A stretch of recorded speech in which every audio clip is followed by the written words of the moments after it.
Menos na lang ang mi-file sa ilang kandidatura sa Mandaue City Comelec office. Inay sa mas dako nga venue hayan magpabili na sa ilang opisina ang filing nga himuon. Ani ang detalye. Itandi sa unang adlaw, nagmingaw na ang sitwasyon sa Mandaue Comelec.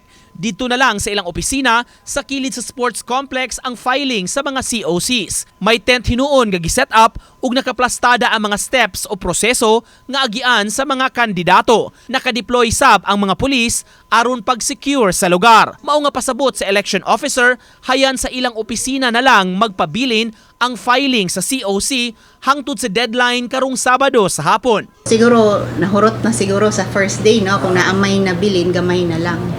So karon we opted nga diri na lang sa opisina. Sa pagkakaron, na-busy sab ang mga staff sa Comelec pag-andam sa mga papeles para sa umaabot nga eleksyon. Naglakip niini ang listahan sa mga botante nga mamahimong maka-avail sa emergency accessible polling place para kini sa mga PWDs ug senior citizen.